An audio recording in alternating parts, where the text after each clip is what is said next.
Voici le constructeur par glisser-déposer. Laissez-moi vous donner un aperçu rapide avant de continuer. Voici la barre supérieure. La barre supérieure vous permet de revenir à la campagne à gauche, vous montre le nom, ici, à vos options d'annulation et de rétablissement, que vous pouvez utiliser avec commande Z ou commande Maj-Z. Il y a aussi l'historique des versions ici. Vous pouvez cliquer pour revenir à une version précédente, si vous avez fait des erreurs en cours de route. Sur le côté droit, vous avez le mode Vue bureau et Vue mobile, sur lesquels vous pouvez cliquer ou passer facilement, en cliquant sur Maj-D pour le bureau et Maj-M pour le mobile. Quand nous arrivons au point, nous voulons vérifier l'email, comment il apparaîtrait. Dans un client de messagerie, vous pouvez cliquer sur Aperçu et tester, et cela vous montre. Et quand nous aurons terminé ici, nous cliquerons sur Enregistrer et quitter. En haut à droite, il y a aussi un menu déroulant pour plus d'options. Dans la navigation à gauche, nous avons 3 sections, Contenu, Style et IA.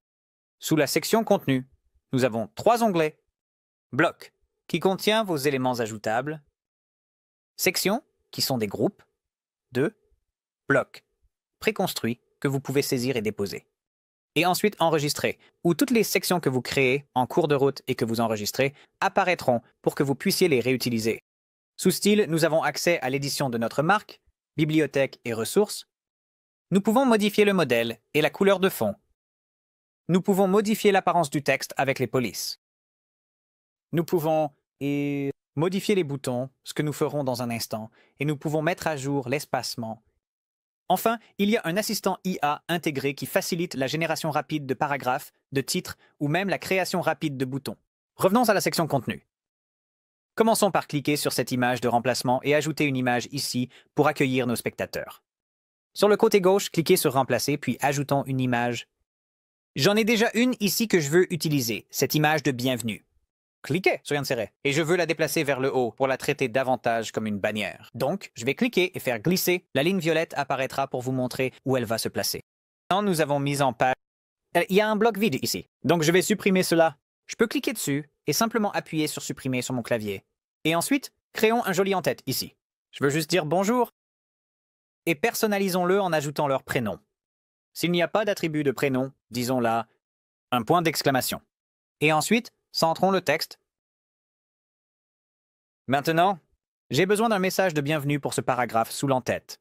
Donc, je vais utiliser l'assistant AI pour commencer. Je vais taper une courte invite et cliquer sur Générer. Cela m'a donné plus de texte que nécessaire, donc je vais utiliser le bouton de réduction de contenu pour le simplifier.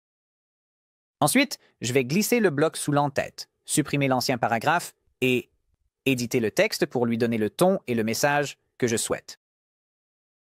Enfin, je vais l'aligner au centre pour qu'il corresponde à l'en-tête.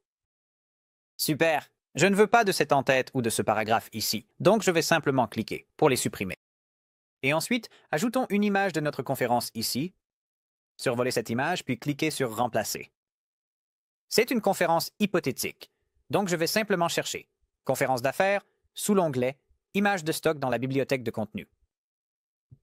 Shooting star, ça. Insérer.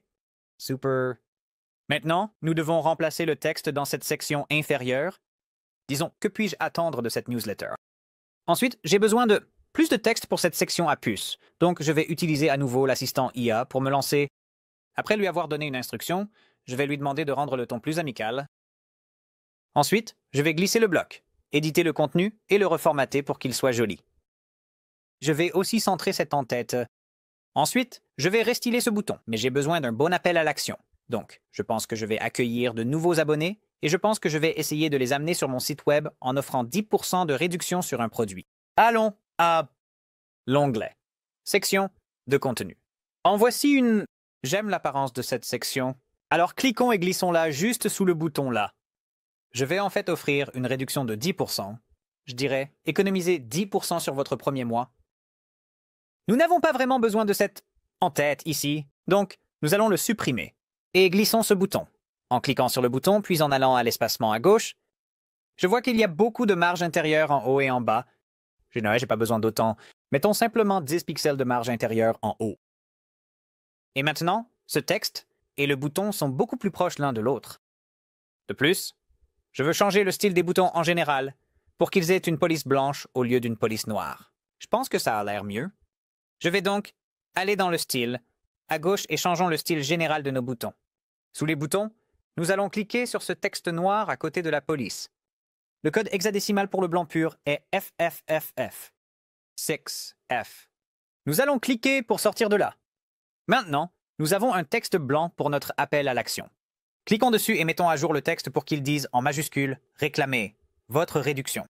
Maintenant, agrandissons ce bouton en cliquant et en faisant glisser pour que le texte tienne sur une seule ligne. Et changeons cette police ici dans le paragraphe pour quelque chose d'un peu plus excitant. Augmentons la taille, 18, et mettons-le en gras. Cela a l'air beaucoup mieux. Enfin, ajoutons un lien au bouton. Nous allons donc ajouter un lien vers la page de destination audio de Cloverleaf ici, où nous allons proposer cette offre spécifique, et cliquer sur « Insérer ». Vous voudrez également vérifier votre pied de page. Assurez-vous que les liens requis comme votre politique de confidentialité et le bouton de désabonnement sont inclus et fonctionnels. Ceux-ci sont essentiels pour la conformité et pour établir la confiance avec votre audience. Si vous avez besoin de faire des modifications, vous pouvez éditer le texte ou mettre à jour les liens directement dans le bloc de pied de page. Une fois que tout semble correct, vous êtes prêt à passer à l'étape suivante. Je vais apporter quelques modifications de style supplémentaires en mettant à jour la section en haut pour que la couleur de fond soit d'un joli gris, pour la faire ressortir du reste, et ensuite ajuster certaines tailles de police des en-têtes pour leur donner du poids. Ça fait du bien. Enfin, je vais cliquer sur les icônes sociales en haut, supprimer les plateformes que je ne veux pas en utilisant l'icône de la corbeille, et actualiser le champ Instagram pour récupérer cette URL à partir de mes ressources de marque. Je suis assez satisfait de cet email, alors passons à l'aperçu et au test. Et vous pouvez choisir pour qui prévisualiser cet email. Je vais taper mon email et voici comment il apparaîtra s'il arrive dans ma boîte de réception, avec mon prénom rempli. Dans cette variable de prénom, cela a l'air bien. Donc je vais cliquer sur « Envoyer un test d'email » en haut à gauche. Rechercher mes informations de contact et envoyer le test. Ici, dans ma boîte de réception, vous pouvez voir à quoi ressemble l'email dans mon client de messagerie. Vous remarquerez que la police Pacifico n'est pas utilisable par ce client de messagerie particulier. Donc il était important que nous définissions cette police de secours. Cela a toujours l'air assez bien.